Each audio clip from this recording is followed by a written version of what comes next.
प्यारे शिव भक्तों, एक नए वीडियो में आपका स्वागत है।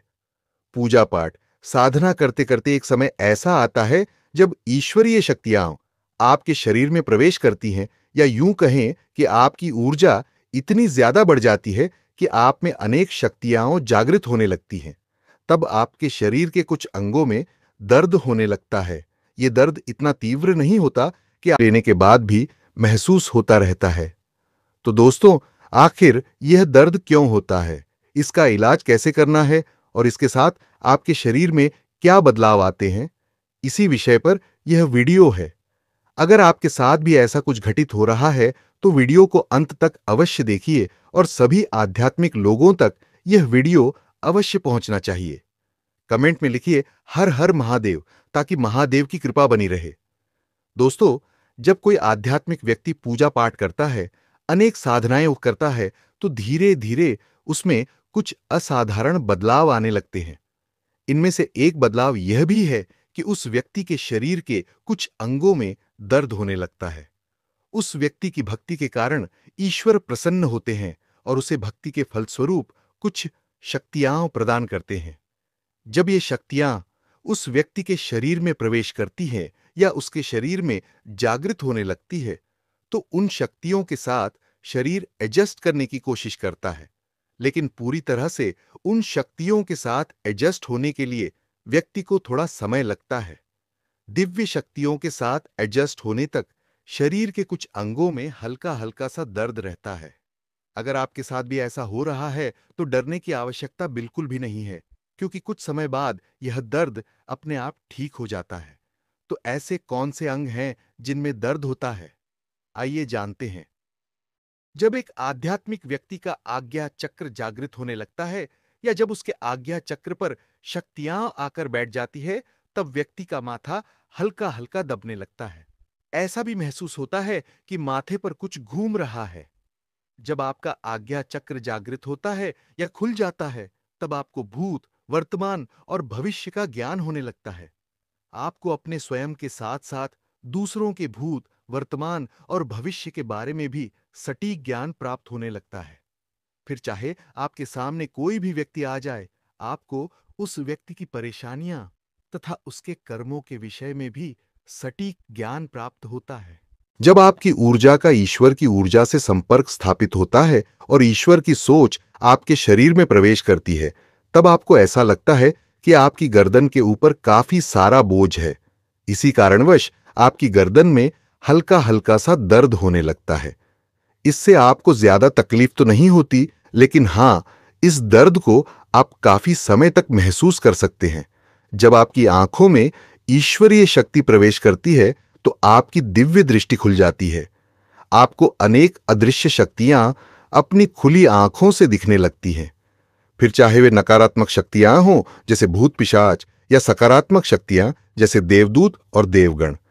अगर आपके सामने कोई भी व्यक्ति आता है तो एक नजर में ही आपको पता चल जाता है कि उसके शरीर में कौन सी शक्ति विद्यमान है, सकारात्मक या नकारात्मक। जब आप किसी अनजान जगह पर जाते हैं तो वहां मौजूद अदृश्य शक्तियां भी आपको नजर आने लगती हैं, लेकिन इसके साथ ही आपकी आंखों में हल्का सा दर्द भी बना रहता है। जब आपके कंठ में भगवान शक्ति प्रदान करते हैं, तब आपका कंठ जागृत हो जाता है और आपकी कही हुई हर बात किसी की जिंदगी बदल सकती है। लेकिन अगर आपके मुख से किसी के लिए गलत शब्द निकलते हैं तो उस व्यक्ति को काफी परेशानी का सामना करना पड़ सकता है। इसी कारण अनेक सिद्ध साधु मौन व्रत धारण करते हैं और किसी के प्रति अच्छी या बुरी बातें बिल्कुल भी नहीं करते। जब आपको यह शक्ति मिले तो आपको भी कम से कम बोलना चाहिए और बेवजह की बातें करने से बचना चाहिए। लेकिन यह शक्ति मिलने के साथ साथ आपके कंठ में हल्का सा दर्द भी रहता है। अगर आपके कानों में ईश्वर की शक्ति प्रवेश करती है तो आपको देवताओं की भाषा और पशु पक्षियों की भाषा भी समझ में आने लगती है। आप वह सुन सकते हैं जो साधारण व्यक्ति नहीं सुन सकता। कभी कभी आपको घुंघरू या पायल की आवाज सुनाई देती है, तो कभी किसी के रुकने या हंसने की आवाज आती है। आप वह गूंज भी आसानी से सुन सकते हैं जो एक साधारण व्यक्ति कभी नहीं सुन सकता। कई बार ऐसा भी होता है कि अगर आप किसी प्रश्न का उत्तर जानना चाहते हैं तो अचानक से कोई शक्ति आपके कानों में आपके प्रश्न का उत्तर बता देती है, लेकिन यह शक्ति मिलने के साथ साथ आपके कानों में हल्का सा दर्द भी रहता है। भक्ति, आराधना और साधना करते करते एक समय ऐसा आता है जब आपकी कुंडलिनी शक्ति जागृत होने लगती है। मूलाधार चक्र से आपकी ऊर्जा ऊपर उठती है और अन्य चक्रों से होते हुए सहस्रार चक्र तक पहुंचने की कोशिश करती है। हर एक चक्र के जागृत होने के साथ ही आपको विशिष्ट दिव्य ज्ञान और शक्ति की प्राप्ति होती है। लेकिन कुंडलिनी जागरण एक कठिन प्रक्रिया है और अगर आप इसे जागृत करने की कोशिश करते हैं तो आपकी पीठ और कमर में दर्द अवश्य होगा। जब आपके हाथों में ईश्वरीय शक्ति प्रवेश करती है या शक्ति जागृत होती है तो आप अगर किसी रोगी व्यक्ति के सिर पर हाथ रखते हैं तो उसे राहत मिलती है। अगर किसी बच्चे को बुखार है और आप उसके शरीर पर हाथ फेरते हैं तो वह बच्चा स्वस्थ हो जाता है और उसका बुखार गायब हो जाता है। अगर आप किसी ताबीज या धागे को अपने हाथ में लेकर मंत्र बोलते हैं तो वह तुरंत प्रभावी हो जाता है। ऐसे ही असाधारण बदलाव आप में आते हैं, लेकिन जब ऐसी शक्तियां आपको मिलती हैं तो इनका उपयोग धर्म के लिए करें, सच्चे और अच्छे लोगों की सहायता के लिए करें। अपनी शक्तियों का गलत उपयोग न करें।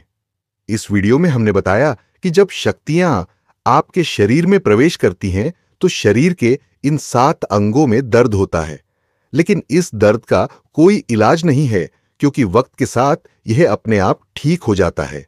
वीडियो को लाइक और शेयर करें। महादेव की भक्ति और अध्यात्म के प्रचार में हमारा साथ दें।